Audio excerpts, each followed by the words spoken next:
An oil refinery ablaze in Yemen's port city of Hodeidah. Clouds of smoke filling the air after the attack, in which a power station was also hit. Yemen's Houthi rebels say they've attacked another cargo ship in the Red Sea.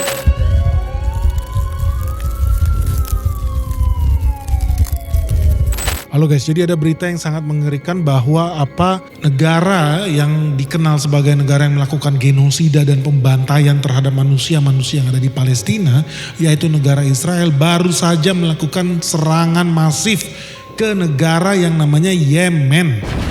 Dan ini gak main-main, kenapa? Karena dia mengirim lusinan pesawat untuk membom tempat-tempat strategis yang berhubungan dengan Houthi. Dan ini semua sebetulnya masih ada hubungan dengan Palestina. Teman-teman tahu nggak? Sekarang nih korban yang mati dan tewas di Palestina karena genosida yang dilakukan Israel itu jumlahnya sudah mencapai 40.000 orang. Dan kamu penasaran nggak? Kenapa Israel tiba-tiba menyerang bukan hanya lagi membantai Palestina? Sekarang mereka mau mengekspansi perangnya dengan menyerang negara Yemen.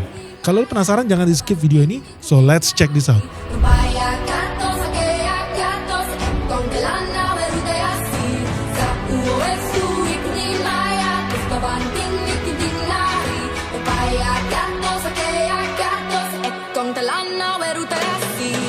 Jadi Timur Tengah bukannya tambah adem nih guys, tetapi tambah panas. Karena apa yang terjadi? Israel baru saja menyerang Houthi, dan ini penyerangan yang paling terbuka, paling terus terang yang dilakukan oleh negara Israel. Dan skalanya bukan cuma 1 atau 2 drone atau 1-2 rudal, bukan. Tetapi lusinan pesawat jet tempur itu melakukan serangan-serangan strategis ke target-target militer yang ada di negara Yemen. Tetapi korban jiwanya ternyata banyak juga dari rakyat sipil. Nah yang jadi pertanyaan apa? Teman-teman pasti udah tahu ya, kalau lu follower sejati channel Benix, lu pasti udah tahu alasannya kenapa Israel membom Yemen. Ternyata Yemen itu punya solidaritas yang tinggi terhadap rakyat Palestina. Nah ketika mereka melihat Palestina tidak berdaya, diserang dari segala sisi dengan persenjataan, dengan tank, dengan rudal dan pesawat yang dimiliki oleh Israel, rakyat Yemen itu tidak bisa tinggal diam. Akhirnya mereka mencoba melakukan perlawanan atau pembelaan terhadap penderitaan rakyat Palestina. Apa yang mereka bisa lakukan? Ya mereka lakukan apa yang mereka bisa upayakan, yaitu apa? Mereka mencegah kapal-kapal dagang yang akan parkir di pelabuhan-pelabuhan Israel. Cara cegahnya gimana? Nah teman-teman tahu kan, kalau untuk masuk ke Israel bawa kapal itu harus lewat selat yang ada di Laut Merah. Nah Houthi atau pasukan-pasukan Yemen ini itu banyak melakukan blokade di Laut Merah. Jadi kalau ada kapal yang berhubungan dengan Israel, langsung mereka serang, langsung mereka ambil alih, langsung mereka bajak, beberapa dibom juga. Jadi ini bikin banyak kapal-kapal kemudian mutar lewati Afrika. Sehingga kemudian biaya pengiriman jadi makin mahal dan waktu yang dibutuhkan untuk melakukan pengiriman barang ke Eropa ya menjadi 2 minggu bahkan sampai ada yang 3 minggu lebih lama. Ini kemudian membuat pelabuhan-pelabuhan di Israel itu makin sepi. Dan Israel juga akhirnya terpaksa tidak lagi mengimpor bahan makanan. Ya lu tau lah Israel negara sekecil itu. Dia banyak impor bahan makanan, dia banyak impor senjata, dia banyak impor kendaraan dan mesin-mesin. Itu udah gak bisa lagi impor dari jalur laut. Kenapa? Karena kapal-kapal sekarang banyak ketakutan. Mereka gak mau lagi mampir di pelabuhan Israel. Akhirnya apa? Israel terpaksa impor barang-barang itu lewat jalur darat. Jadi barangnya itu masuknya di Arab Saudi. Dari Arab Saudi dibawa ke Israel. Nah sedemikian rupalah upaya Israel itu untuk mereka bisa bertahan, untuk mereka bisa tetap mendapatkan senjata dan bom-bom untuk membinasakan rakyat Palestina. Tapi kemudian mereka merasa ini semua jadi berlarut-larut dan jadi semakin mahal. Karena mereka juga harus bayar ya ongkos darat yang jauh lebih mahal dibandingkan ongkos laut ke negara-negara seperti Arab Saudi dan Uni Emirat Arab dan Jordan. Halo guys, kalau lu seneng dengan konten-konten terkait investasi di channel Benix ini, sekarang kita bikin platform baru nih khusus nih, karena gue pengen banget sebetulnya dari zaman dulu itu bikin konten itu yang terbuka lah, yang kita bisa ngomong apa adanya, nyablak, tapi makin kesini kok makin susah ya berbicara di ruang publik seperti YouTube ini. Jadi buat teman-teman yang pengen banget belajar soal investasi, berdiskusi, sharing bareng, dan kita juga bakal punya acara tahunan, kita lagi bikin platform baru khusus investor. Ingat ya, trader dilarang bergabung. Lu yang trader jangan bergabung. Awas lu kalau gabung. Ini khusus buat investor. Diskusinya diskusi yang masuk akal, karena gue nggak mau. Gue ada gabung lah di sebuah forum saham.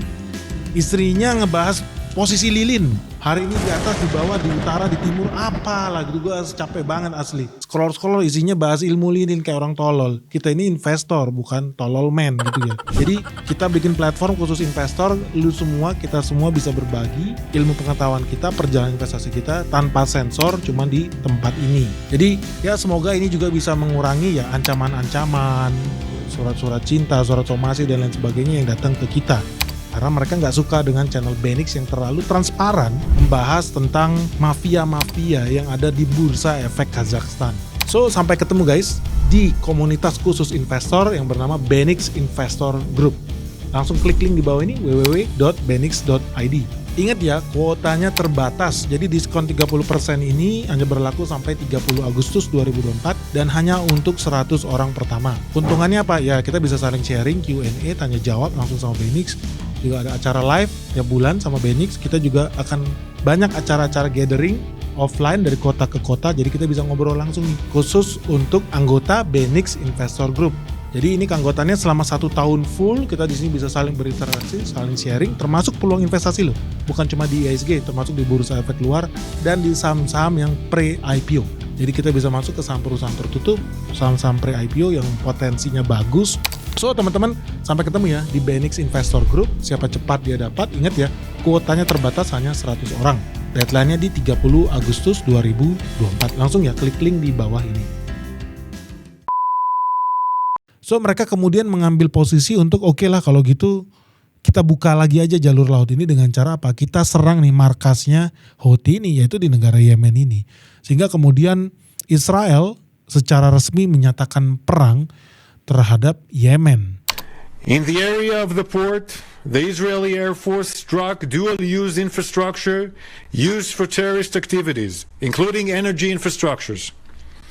Israel's necessary and proportionate strikes were carried out in order to stop the Houthi terror attacks. Kenapa mereka pun harus lakukan itu ya? Karena mereka udah menggap-menggap nih guys. Gawat nih, karena ternyata negara seperti Israel sangat bergantung dari sektor laut. Dan mereka juga udah gak tahan nih, karena Houthi udah nyerang lebih dari 200 kali lipat ke negara Israel dengan berbagai cara.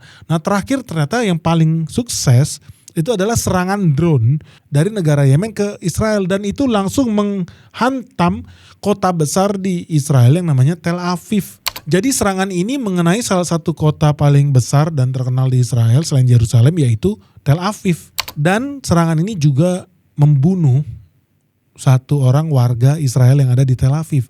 Nah ini membuat Israel makin kepanasan dan mereka kemudian akhirnya mengatakan enough is enough, sekarang saatnya kita gempur balik si Yemen ini.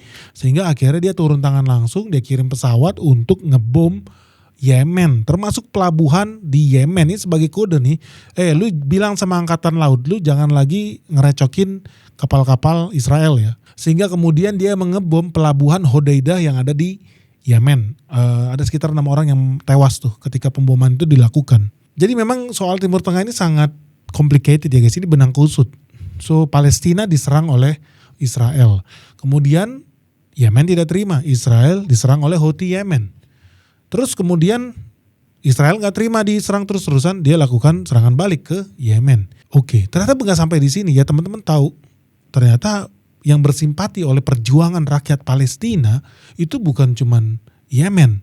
Ternyata bukan cuma rakyat Houthi, ternyata Hezbollah yang ada di Lebanon itu juga sama kepanasannya melihat Israel menekan rakyat-rakyat di Palestina. Sehingga kemudian Hezbollah itu membuat pernyataan mereka akan memulai fase baru yang lebih berbahaya. Artinya apa nih buat Israel? Ya kalian tahu ya, Israel tuh dijepit oleh laut di sisi barat, di sisi utara itu ada negara berbatasan darat langsung yang namanya Lebanon. Nah Lebanon inilah yang berisi tentara Hezbollah. So Israel ini akan kejepit nih, dari utara dia diserang oleh Hezbollah, dari selatan mereka diserang oleh Yemen. Nah satu hal yang menguntungkan buat Israel adalah dia punya brother yang cukup powerful.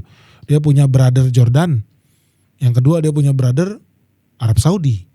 Tetapi sampai mana ini bisa akan bertahan? Kenapa? Karena kalau kita lihat narasi-narasi yang beredar dari Timur Tengah, Ya semua orang di Timur Tengah pada kompak bilang mereka itu tidak setuju sama Israel. Mereka itu pro Palestina. Padahal di belakang layar semuanya pro Israel. Satu-satunya negara di Timur Tengah yang berani menyatakan bahwa mereka tidak setuju dengan pembantaian rakyat Palestina ya cuma Iran, Yemen, dan Lebanon. Yang lainnya ya dua muka.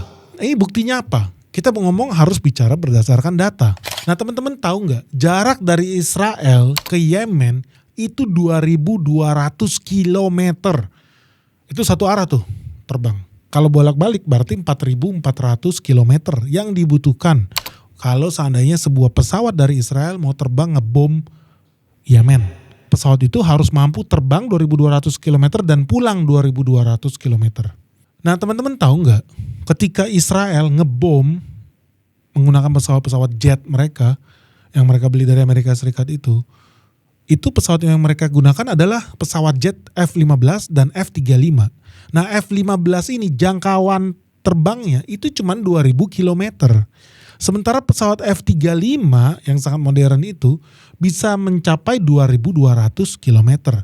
Nah kalau kita pikir dengan akal sehat, logikanya ini jadinya penerbangan satu arah nih. Mereka terbang dari Israel ngebom Yemen habis itu nyungsep, habis bensin.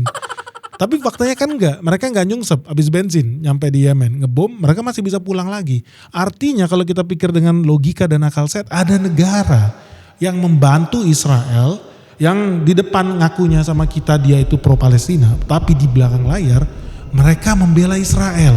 Mereka menyediakan pesawat terbang, mereka menyediakan pom bensin, mereka menyediakan lapangan terbang dan landasan buat terbang pesawat-pesawat pembom pembunuh Yemen ini.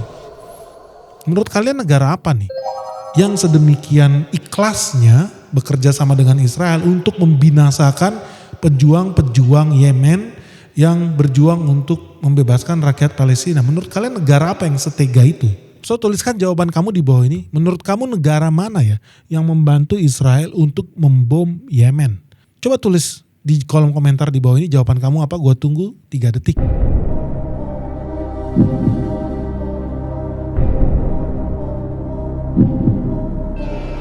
Nah, kamu udah tulis jawaban kamu.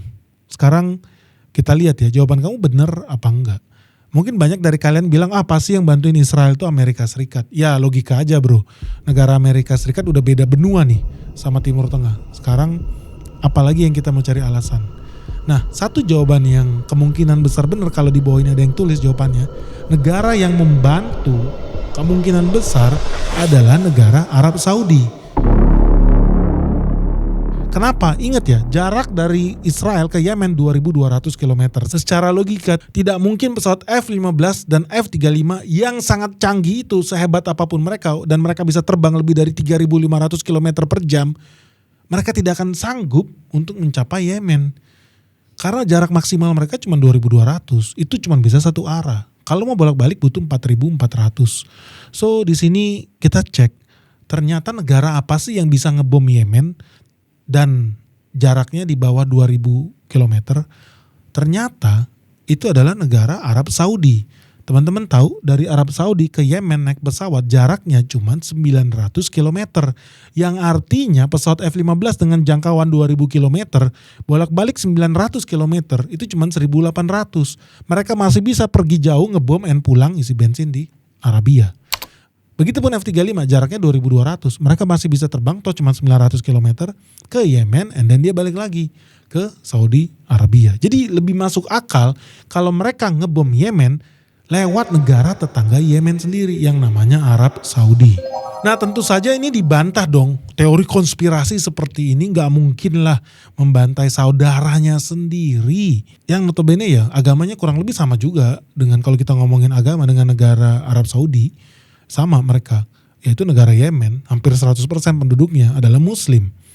Dan kita tahu bahwa Arab Saudi itu negara yang dipercaya untuk melindungi kota-kota suci umat Muslim di Mekah dan Madinah. Terus kenapa dia hobi banget ngebomin Yemen ini ya?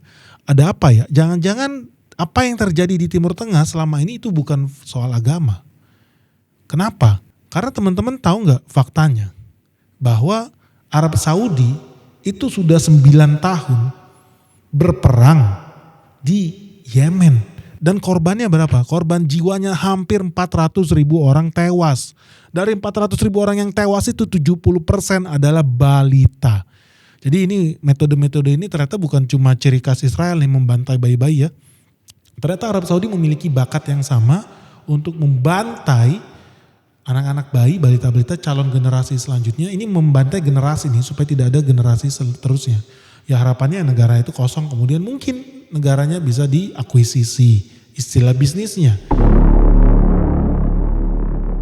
Fakta sudah membuktikan bahwa Dewan PBB sudah berbicara terjadi genosida juga di Yaman. Metodenya sama dengan yang ada di Israel. Ternyata pelakunya sedih sekali, tetangganya sendiri si Yemen ini. Nah, lantas karena kemudian terjadi peristiwa pemboman di Yemen oleh Israel yang notabene dipicu oleh kasus di Palestina, orang-orang jadi tambah curiga sama Arab Saudi. Tetapi syukurlah, ya kita semua tahu Arab Saudi itu suci, mereka tidak bersalah, dan untungnya mereka segera membantah pernyataan itu. Kenapa? Karena di tanggal 22 Juli, Arab Saudi langsung membuat pernyataan. Mereka langsung membuat pernyataan bahwa mereka tidak terlibat dalam serangan jet-jet tempur Israel ke pelabuhan-pelabuhan target strategis yang ada di Yemen. Oh syukurlah ya, jadi di sini kita bisa tahu dan merasa aman bahwa ternyata Arab Saudi tidak terlibat lah di konflik ini. Jadi kemungkinan pesawat terbang Israel itu F-15 sama F-35 mungkin melakukan teleport. Dari pelabuhan Israel langsung teleportasi ke Yemen, ngebom, teleport lagi balik. Jadi ini mungkin ada teknologi rahasia yang dikembangkan oleh Israel yang disembunyikan oleh kita nih selama ini. Mungkin ini teknologi alien, teknologi terbaru yang kita belum pernah lihat.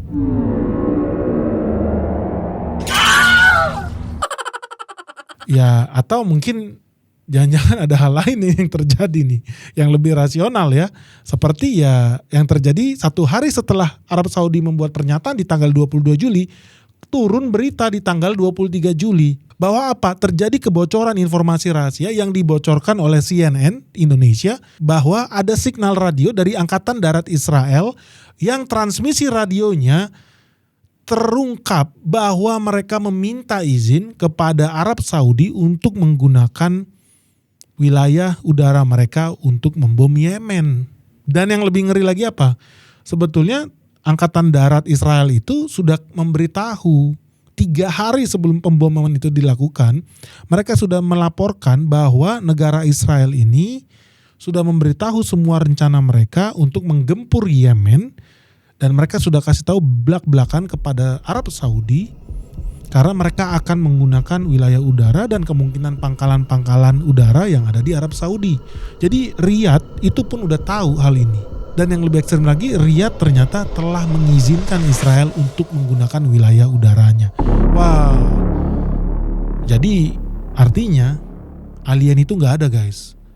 Tadinya kita udah berharap ada makhluk yang lebih pinter ya, sentient being ya, yang lebih intelligence dibanding kita, mungkin bisa menghidupkan energi teleportasi. Ternyata itu semua hoax. Ternyata Israel udah tektokan nih, mereka udah minta sama Arab Saudi nih untuk pakai wilayah udara Arab Saudi. Nah dari sini kita jadi tahu ya bahwa sebetulnya dunia Timur Tengah itu dengan segala kompleksitasnya itu teman-teman jangan mudah dipicu, jangan mudah-mudah diadu domba dengan sentimen-sentimen yang berhubungan dengan agama. Karena apa? Ya kalau seandainya kita berpikir dengan logika agama, logikanya ya seharusnya kan Arab Saudi itu tidak membela Israel ya, seharusnya kan dia membela Palestina ya. Dan seharusnya kan Arab Saudi itu tidak membantai rakyat-rakyat di Yemen ya, tapi kenapa dia perlu lakukan itu ya?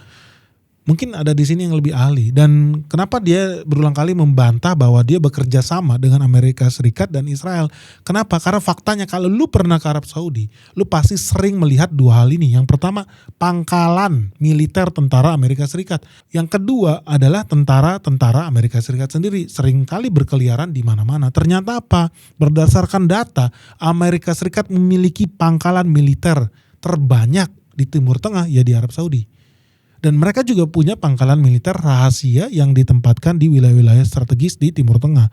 Ya salah satunya di Arab Saudi sendiri. Bahkan berdasarkan data resmi ya, di bulan Desember di tahun 2022 itu ada sekitar 2.700 tentara Amerika Serikat yang berada di Arab Saudi yang diposisikan strategis untuk melatih, untuk memberikan asistensi, untuk memberikan nasihat, untuk membantu angkatan bersenjata yang ada di Timur Tengah. Nah dari sini teman-teman bisa lihat ya bahwa sepertinya masih panjang nih perjalanan di Timur Tengah untuk bisa segera berdamai. Karena ya apa yang terjadi ya, ternyata ini saling sesama tetangga saling bunuh. Nggak bertetangga pun saling bunuh juga. Ini kayaknya sudah menjadi kisah dongeng sebelum tidur buat orang di Timur Tengah. Bom sana kemari, anak bayi dibunuh, dipenggal di sana sini. Ini sepertinya hal yang sangat-sangat menyedihkan. Tapi ya mau tidak mau itulah realita yang terjadi saat ini. Dan apakah ini kemungkinan bisa berubah menjadi sebuah perdamaian? Sepertinya tidak. Karena begitu Israel membom Yemen, apa yang dilakukan oleh Yemen, ternyata dia tidak minta maaf, dia tidak menyerah, tetapi jenderal besar angkatan darat Yemen justru membuat pernyataan sebaliknya. Jadi Brigadir Jenderal Yahya Sari justru sepertinya malah semakin bersemangat nih. Dia membuat pernyataan, dia membuat pengumuman bahwa dia akan meningkatkan serangan-serangan terhadap kapal-kapal Israel dan bahkan dia akan melakukan aksi balas dendam yang serupa kepada Israel dan kemungkinan negara tetangga Israel. Jadi di sini sepertinya perang ini akan buka cabang nih, alias ekspansi nih. Jadi ini udah kayak bakmi gacauan nih, buka cabang di mana-mana. Tapi ini buka cabang gaya Houthi. Mereka buka cabang perang lagi, bukan cuma sama Israel doang, tetapi sekutu Israel yang dianggap berkhianat terhadap penderitaan rakyat Palestina. Ya mereka akan serang. Makanya jangan heran kalau Arab Saudi sekarang pun jadi ketar-ketir. Karena ada kemungkinan Houthi akan menyerang Arab Saudi karena dianggap dia sebagai brother alias sahabat baiknya si Israel ini. Jadi dari sini kita bisa ambil satu kesimpulan ya bahwa apa ya, yang namanya dunia bisnis itu selalu beririsan dengan yang namanya politik. Yang namanya perang selalu berbau politik. Jadi kita sebagai investor, teman-teman khususnya, itu jangan terbawa narasi-narasi yang tidak menguntungkan. Kenapa? Karena akibatnya ketika kita membuat keputusan berinvestasi, kita jadi bias. Maksudnya apa? Bahwa ya suka tidak suka perang ini tidak terelakkan dan pasti terjadi di Timur Tengah. Bahkan contoh yang paling gampang, perang antara Yemen dan Arab Saudi itu sudah berlangsung dari 9 tahun yang lalu dan sampai detik ini nggak kelar-kelar. Jadi di sini sebagai investor kita harus bisa mengambil keputusan investasi yang akurat. Bahwa apa? Faktanya dunia makin kacau. Tetapi bukan artinya investasi kamu juga harus makin kacau. Kenapa? Karena kalau lu lihat video tentang gua yang hadir di sebuah RUPS tertentu, lu pasti udah tahu akan ada sektor yang diuntungkan dengan semakin memanasnya Timur Tengah ini. Dan itulah alasan kenapa gua sangat pede dan yakin bahwa perdamaian di Timur Tengah ini masih jauh. Nah kalau kamu sudah tahu sektor apa sih yang diuntungkan, kamu boleh tulis di kolom komentar ini. Karena ada beberapa industri di Indonesia apalagi yang akan sangat-sangat diuntungkan bila Yemen itu berhasil meningkatkan KPI-nya mereka. Tadinya menyerang 60 kapal dalam 1 tahun. Dengan terjadinya eskalasi ini bisa jadi KPI mereka, target mereka itu sampai 200 kapal per tahun. Kira-kira mereka bakal achieve nggak sih target mereka tahun ini? Atau mereka bakal underperform? Lu bisa kirim komen di bawah ini. Kalau mereka bisa achieve target 200 kapal diserang di tahun ini, perusahaan apa yang akan diuntungkan di Indonesia? Kita investasi bro. Begitupun juga ya, kalau seandainya Houthi ini tiba-tiba underperform, kurang tenaga, sehingga mereka gagal melancarkan misi-misinya, pasti ada sektor juga yang diuntungkan. Sektor apa ya? Kalau kamu udah tahu, kamu boleh tulis di kolom komentar di bawah ini. Tapi kalau kamu penasaran, kita akan bahas yuk secara lebih detail di Benix Investor Group. Jangan lupa segera bergabung di www.benix.id. By the way, ada satu hal yang unik nih guys. Kamu tahu nggak? Begitu Biden menyatakan resign, mundur dari pencalonan dia sebagai calon presiden 2024 Amerika Serikat, ada satu hal yang menarik di sini bahwa apa?